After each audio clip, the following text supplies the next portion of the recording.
देखिए, हम लॉकडाउन लगाना नहीं चाहते थे। हम चाहते थे कि लोग कोरोना के जो नियम हैं उनका पालन करें, लेकिन सभी कदम उठाने के बावजूद भी लोगों ने कोरोना के नियमों की पालना नहीं की, जिसकी वजह से संक्रमण बहुत तेजी से बढ़ा। आज एक्टिव मरीज 1 लाख से ज़्यादा हैं और लगभग 15,000 मरीज रोज जुड़ रहे हैं।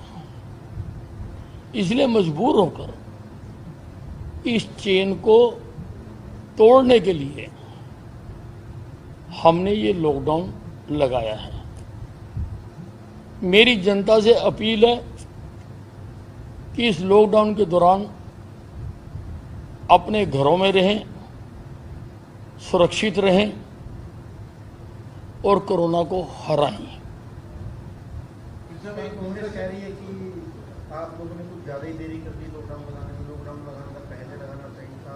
कांग्रेस ये भी मांग कर रही है कि आप लोग फेल साबित हो रहे हो, उस तरफ के लिए बैठक बुलाई जाएगी सरकार की तरफ। देखिए, ऐसा है, ये राष्ट्रीय आपदा का समय है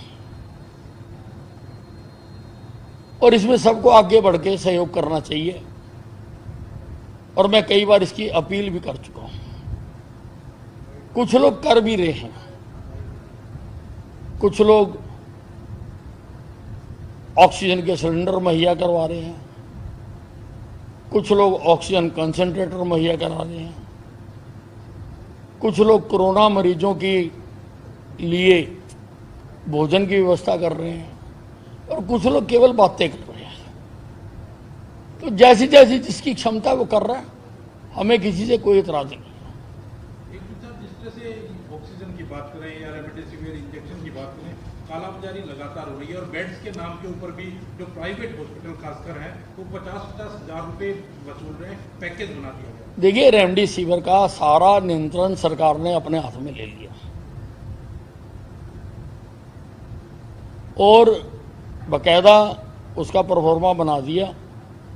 जिस पेशेंट को जिस हॉस्पिटल को चाहिए होगी, सीएमओ के पास एक कमेटी बना दी, वो सीएमओ को अप्लाई करेगा और सरकारी दामों पर उनको रेमडेसिविर मिलेगी। उसी प्रकार से टोसिलीजुमैब के लिए भी 3 वरिष्ठ डॉक्टरों की जो इस फील्ड के हैं उनकी कमेटी बना दी, जिसमें डॉक्टर ध्रुव पीजे रोहतक के हैं, डॉक्टर सुशीला कटारिया जो मेदांता में कोरोना मरीजों का इलाज कर रही है वो है, और एक डॉक्टर वडेरा है। इन तीनों की रिकमेंडेशन पर ही टोसिलीजुमैब मिलेगा और वो भी सरकारी दाम पर मिलेगा। इसलिए कालाबाजारी होने का प्रश्न पैदा नहीं होता, लेकिन इससे पहले कुछ लोगों ने की है और हमने उनके खिलाफ कार्रवाई भी की है। हमने उनको अरेस्ट भी किया है, उनकी दुकानें भी बंद की है। जहां तक बात रह गई मरीजों को ओवर चार्जिंग करने की, तो मैंने सभी अधिकारियों को हिदायत दी है। हमने रेट तय कर रखे हैं प्रति बेड की, आइसोलेशन का क्या चार्जेज है, आईसीयू के क्या चार्जेज हैं, वेंटिलेटर के क्या चार्जेज हैं, हमने तय कर रखे हैं।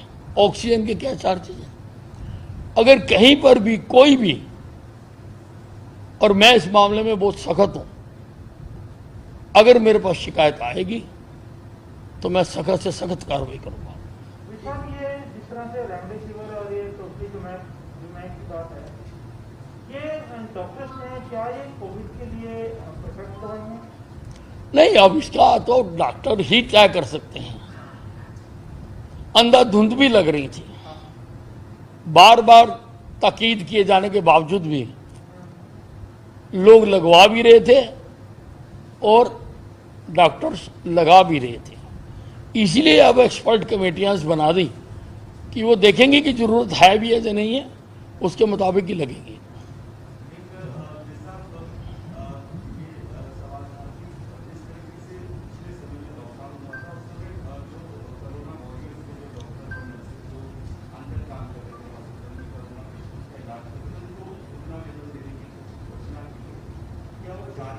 नहीं, वो स्टैंड करती हैं। जो कोरोना तो इन कंटिन्यूएशन है, जो पहले घोषणाएं कर रखी हैं वो आज भी स्टैंड करती हैं।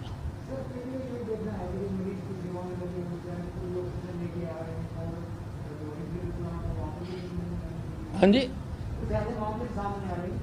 जो तीमारदार हैं वही ऑक्सीजन के वो सिलेंडर भरवाते फिर रहे हैं और ऑक्सीजन फैक्ट्रियों के बाहर लंबी लंबी लाइनें और ऑक्सीजन की किल्लत है सर। नहीं, ऑक्सीजन की किल्लत तो है, क्योंकि जितनी हमें आवश्यकता है हमें उससे कम मिल रही है। हमें 300 मीट्रिक टन की आवश्यकता है और हमें 252 मीट्रिक टन मिल रही है, और वो भी कई बार अवरुद्ध हो सकती है क्योंकि मशीनरी है, कई बार प्लांट ही नहीं चलता। अब 2 दिन पहले रिवाड़ी का प्लांट ही बंद हो गया, वहाँ से हमें 25 मीट्रिक टन मिलती है। हमारे ट्रक सारा दिन खड़े रहे, कभी ट्रक भी खराब हो जाते हैं। तो इन सब चीज़ों से जूझने के लिए बाकायदा हमने एक मैकेनिज्म क्रिएट किया, एक टीम क्रिएट की है जो राउंड द क्लॉक काम कर रही है कि अगर कहीं पर शॉर्टेज हो जाए तो कहाँ से कहाँ डाइवर्ट करनी है। और हम कोशिश कर रहे हैं कि हमारे सारे अस्पताल चलें और सारों को ठीक टाइम पर मिले। नहीं, वो हम लगातार सरकार से बात कर रहे हैं, और आप देखिए कि हम उड़ीसा से भी ला रहे हैं, बाई एयर भी हमारे जो टैंकर्स हैं रोजाना जा रहे हैं, और ऑक्सीजन स्पेशल भी हमने चलाई है, उसमें भी जा रहे हैं रोज। हम हर मुमकिन जो जहाँ से मिल सकती है हम ला रहे हैं। अधिकारियों की ड्यूटी लगाई गई है जिलों के अंदर ऑक्सीजन के ऊपर और रेमडेसिविर इंजेक्शन के ऊपर, कहीं ना कहीं मनमानी अधिकारी करते हुए दिख रहे हैं। विधानसभा के अंदर भी ये विधायकों ने भी शिकायत की कि विधानसभा अध्यक्ष को आप किस तरह से देखते? नहीं, उसके लिए अब सारे जो मंत्रियों की भी ड्यूटियां लगा दी गई हैं। अगर कहीं से कोई ऐसी शिकायत आएगी तो मंत्री उसको देखेंगे। क्या हरियाणा में सरकार पत्रकारों को फ्रंटलाइन वर्कर मानती है? नहीं, पत्रकार है ही फ्रंट लाइन पे खड़े होकर काम करते हैं। अब उनके हमारे मानने ना मानने से क्या फर्क पड़ता है।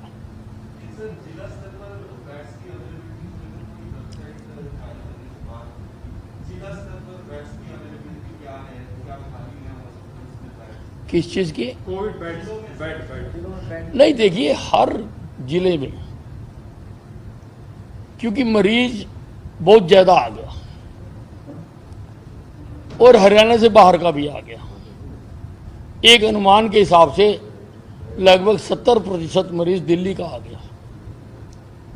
लेकिन जो आ गया, अब मरीज तो मरीज है, हम उसका इलाज कर रहे हैं। इसलिए मैंने सभी उपायुक्तों को हर जिले में अतिरिक्त बेड व्यवस्था क्रिएट करने के लिए कहा है, और हर जगह पर ये क्रिएट की जा रही है। 500 के 2 अस्पताल पहले डीआरडीए ने कहा था हम बनाएंगे, लेकिन अब वो नहीं बना रहे हैं। हम सरकार अपने संसाधनों से बना रही है। पीडब्ल्यूडी को उनका बनाने का काम दिया गया है, उनको बनाया जा रहा है। बाकी जगहों पर भी जहाँ जहाँ पर हमें अवेलेबल जगह मिल रही है हम सब जगह बना रहे हैं। मैन पावर के लिए मैंने आईएमए से भी अपील की है, उनका बड़ा पॉजिटिव रिस्पॉन्स है, वो आ रहे हैं। मैंने जो मेडिकल स्टूडेंट हैं वो भी सारे डीजीएच के डिस्पोजल पर कर दिए, लगभग 1400 वो स्टूडेंट्स हैं, उनको भी करेंगे। और डॉक्टर्स का और पैरामेडिकल स्टाफ के लिए हम एडवर्टाइजमेंट निकाल रहे हैं, जितने हमें आवश्यकता है हम और उनकी भर्ती करेंगे। हम हर जगह पर हम नहीं चाहते कि एक भी मरीज ऐसा हो कि जो इलाज के अभाव में जिसका नुकसान हो।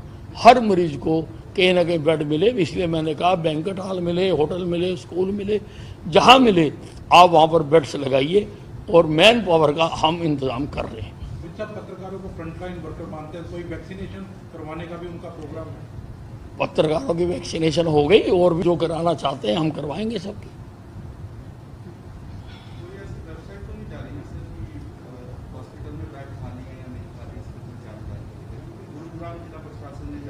नहीं, वो की थी, वो अब इतनी जल्दी चीज़ें बदलती हैं कि वो अपडेट नहीं हो पा रही है, तो उसमें टेक्निकल स्नैग आ रहा।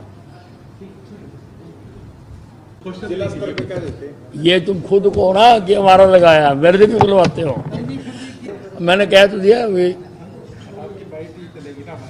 हाँ,